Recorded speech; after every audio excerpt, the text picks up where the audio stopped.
ಹೊಸನಗರದಲ್ಲಿ ಮೃತ ಯೋಧನ ಪುಣ್ಯ ಸ್ಮರಣೆ ಕಾರ್ಯವನ್ನ ಆಯೋಜನೆ ಮಾಡಲಾಗಿದೆ. ಯೋಧ ಮಂಜುನಾಥ್ ಸಮಾಧಿಗೆ ವಿಶೇಷ ಪೂಜೆನ ಈ ವೇಳೆ ಸಲ್ಲಿಸಲಾಗಿದೆ. ಆಗ್ರಾದ ಪ್ಯಾರಾ ಡೈವಿಂಗ್ ದುರ್ಘಟನೆಯಲ್ಲಿ ಈ ಯೋಧ ಸಾವನ್ನಪ್ಪಿದ್ದು, ಮೃತ ಯೋಧನ ಕುಟುಂಬಕ್ಕೆ ಇನ್ನೂ ಯಾವುದೇ ಪರಿಹಾರ ಸಿಕ್ಕಿಲ್ಲ. ಯೋಧನ ಹೆಸರಲ್ಲಿ ಸಭಾಂಗಣ ಮಾಡೋದಾಗಿ ಸಚಿವರು ಹೇಳಿಕೆ ನೀಡಿದ್ರು. ಸುಳ್ಳಾಯ್ತ ಶಾಸಕರ ಸಚಿವರ ಭರವಸೆ ಅನ್ನೋದು ಈ ವೇಳೆ ಕಾಡ್ತಾ ಇದೆ. ಮಾಧ್ಯಮಗಳ ಮುಂದೆ ಅಳಲು ತೋಡಿಕೊಂಡಿದೆ ಮೃತ ಯೋಧನ ಕುಟುಂಬ.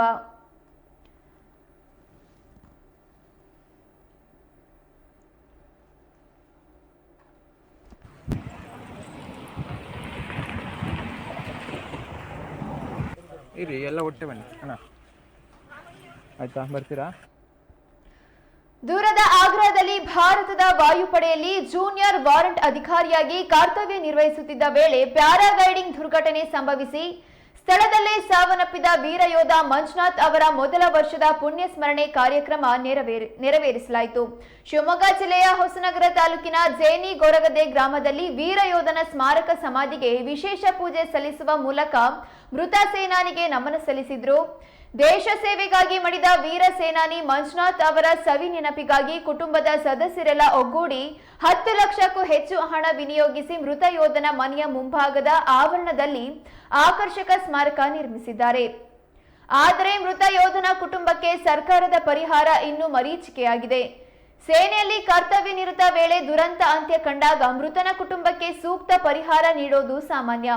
ಅಂದು ಸ್ಥಳಕ್ಕೆ ಭೇಟಿ ನೀಡಿದ ಶಿವಮೊಗ್ಗ ಜಿಲ್ಲಾ ಉಸ್ತುವಾರಿ ಸಚಿವ ಮಧು ಬಂಗಾರಪ್ಪ, ಶಾಸಕ ಗೋಪಾಲಕೃಷ್ಣ ಬೇಳೂರು ಅವರು ಈಡಿಗ ಸಮಾಜದ ವಿವಿಧ ಮಠಾಧೀಶರ ಸಮ್ಮುಖದಲ್ಲಿ ಮೃತ ಯೋಧ ಓದಿದ್ದು ಜೇನಿ ಶಾಲಾ ಆವರಣದಲ್ಲಿ ಮೃತನ ಹೆಸರಿನಲ್ಲಿ ಹೊಸ ಶಾಲೆ ಕೊಠಡಿ ನಿರ್ಮಿಸುವ ಜೇನಿ ಗ್ರಾಮ ಪಂಚಾಯಿತಿ ಆವರಣದಲ್ಲಿ ಮೃತನ ಹೆಸರಿನಲ್ಲಿ ನೂತನ ಸಭಾಂಗಣ ನಿರ್ಮಿಸುವ ಹಾಗೂ ಹೊಸನಗರ ಪಟ್ಟಣದ ಕೇಂದ್ರ ಭಾಗದಲ್ಲಿ ಮೃತ ಯೋಧನ ಪುತ್ಥಳಿ ನಿರ್ಮಾಣ ಮಾಡುವ ಭರವಸೆ ಈವರೆಗೂ ಈಡೇರಿಲ್ಲ. ಗ್ರಾಮೀಣ ಭಾಗದ ಜನರೇ ಹೆಚ್ಚಾಗಿ ಸೈನ್ಯಕ್ಕೆ ಸೇರಲು ಉತ್ಸುಕರಾದ ವೇಳೆ ಸರ್ಕಾರಗಳು ಹಾಗೂ ಜನಪ್ರತಿನಿಧಿಗಳು ಕರ್ತವ್ಯದ ವೇಳೆ ಮೃತರಾದ ವೀರ ಯೋಧರ ಕುಟುಂಬಗಳಿಗೆ ಸೂಕ್ತ ಪರಿಹಾರ, ಆರ್ಥಿಕ ನೆರವು ಹಾಗೂ ಆತ್ಮಸ್ಥೈರ್ಯ ತುಂಬುವ ಕಾರ್ಯಕ್ಕೆ ಮುಂದಾಗಬೇಕಿದೆ.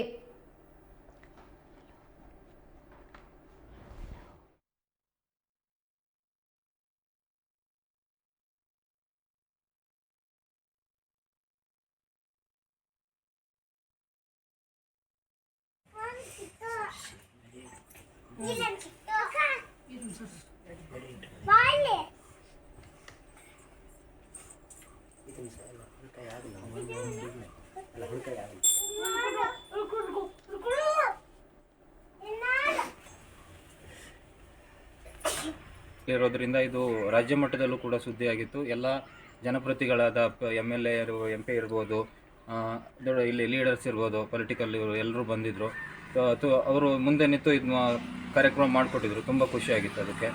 ಅದಾದಮೇಲೆ ಕೆಲವು ಭರವಸೆಗಳನ್ನು ಕೂಡ ಇತ್ತು. ಅಂದರೆ ಯಾವುದೇ ನಾವು ಕೂಡ ಅಬ್ಸರ್ವ್ ಮಾಡಿದ್ವಿ, ನಾವು ಸ್ಪೆಷಲಾಗಿ ಏನೂ ಕೇಳ್ತಾ ಇಲ್ಲ. ಅಂದರೆ ಕೇಂದ್ರ ಸರ್ಕಾರದಿಂದ ಆಗಲಿ ರಾಜ್ಯ ಸರ್ಕಾರದಿಂದಲೇ ಸ್ಪೆಷಲ್ ಆಗಲಿ ಅನ್ನೋಕ್ಕಿಂತ ಯಾವುದೇ ಒಂದು ಸೇನೆಯಲ್ಲಿ ಕೆಲಸ ಮಾಡ್ತಿರೋ ಒಬ್ಬ ವ್ಯಕ್ತಿ ಈ ಥರ ದುರಂತ ಅಂತ್ಯವನ್ನು ಕಂಡಾಗ, ಅಂದರೆ ಈ ಥರ ಅವಘಡದಲ್ಲಿ ಸಾವನ್ನಪ್ಪಿದಾಗ ಅವರಿಗೆ ಒಂದು ಪರಿಹಾರ ಆಗಲಿ, ಒಂದು ಕುಟುಂಬಕ್ಕೆ ಒಂದು ಆರ್ಥಿಕ ಸಹಾಯ ಮಾಡೋದು ಸರ್ವೇ ಸಾಮಾನ್ಯ ಅಂತಲೇ ಹೇಳ್ಬೋದು.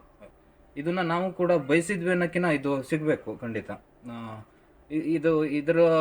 ಇದರ ಬಗ್ಗೆ ಯಾವುದೇ ಕ್ರಮ ಆಗಿಲ್ಲ ಅಂತಲೇ ಹೇಳ್ಬೋದು. ಯಾಕಂದರೆ 1 ವರ್ಷ ಆಯಿತು.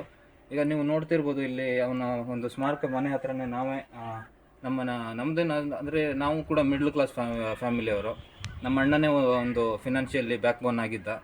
ಒಂದು ಹಳ್ಳಿ ಕಡೆ ಹಿಂಗಾದಾಗ ನಮಗೂ ಒಂಚೂರು ಕಷ್ಟ ಇರುತ್ತೆ. ಆದರೂ ನಮ್ಮ ಅಣ್ಣಗೊಂದು ಬೇಕಲ್ಲ ಅಂತ ನಾವು ನೆನಪಿಗಾಗಿ ಒಂದು ಸ್ಮಾರಕ ಮಾಡಿದ್ವಿ. ಇವಾಗ 1 ವರ್ಷ ಆಗಿರೋದ್ರಿಂದ ನಾವೇ ಎಲ್ಲ ಊರು ಮನೆ ಬಂದು ಊರಿನ ಗ್ರಾಮಸ್ಥರಿರ್ಬೋದು, ನಮ್ಮ ನೆಂಟರು ಇರ್ಬೋದು, ಹಿತೈಷಿಗಳು ಎಲ್ಲ ನಾವೆಲ್ಲ ಒಂದಾಗ್ಬಿಟ್ಟು ಒಂದು ಪೂಜೆ ಮಾಡಿಬಿಟ್ಟು ಇವತ್ತು ಇದನ್ನ 1 ವರ್ಷಕ್ಕೆ ಒಂದು ಮೊದಲನೇ ವರ್ಷದ ಸ್ಮರಣೆಯ ಕಾರ್ಯಕ್ರಮನ ಮಾಡಿದ್ದೀವಿ.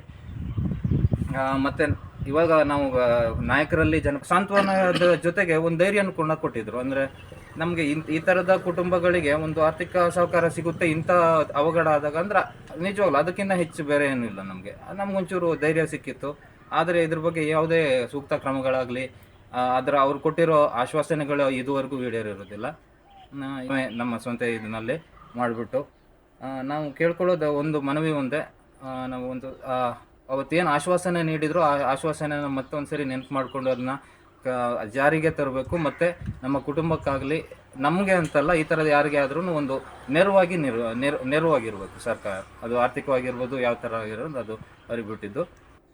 ಆದರೆ ಅವತ್ತು ನಮಗೆ ಏನು ಒಂದು ಅಂತ್ಯಕ್ರಿಯೆ ಮಾಡೋಕ್ಕೆ ಏನು ಬಂದಿದ್ದರು ನಡೆಸ್ಕೊಡ್ತು ಗೌರ್ಮೆಂಟು, ರಾಜ್ಯ ಸರ್ಕಾರ ಇರಲಿರ್ಬೋದು, ಕೇಂದ್ರ ಸರ್ಕಾರದ ಸಿಬ್ಬಂದಿಗಳಿರ್ಬೋದು. ಅವತ್ತು ಬಂದಾಗ ನಮ್ಮ ಸಾಗರ ಕ್ಷೇತ್ರದ MLA ಅವರಾದಂಥ ಗೋಪಾಲಕೃಷ್ಣ ಸರ್ ಆಗಿರ್ಬೋದು, ಹಾಗೆಯೇ ಜಿಲ್ಲಾ ಉಸ್ತುವಾರಿ ಸಚಿವರಾಗಿರ್ತಕ್ಕಂಥ ಶಿವಮೊಗ್ಗ ಜಿಲ್ಲೆ ಮಧು ಬಂಗಾರಪ್ಪನವರಾಗಿರ್ಬೋದು, ಇವರೆಲ್ಲರೂ ಮತ್ತು ನಮ್ಮ ಶಿವಮೊಗ್ಗ ಜಿಲ್ಲೆಯ MP ಅವರು ಕೂಡ ನಮ್ಮ ಒಂದು ಈ ಕಾರ್ಯಕ್ರಮದಲ್ಲಿ ಭಾಗವಹಿಸಿ ಆವತ್ತಿನ ದಿನ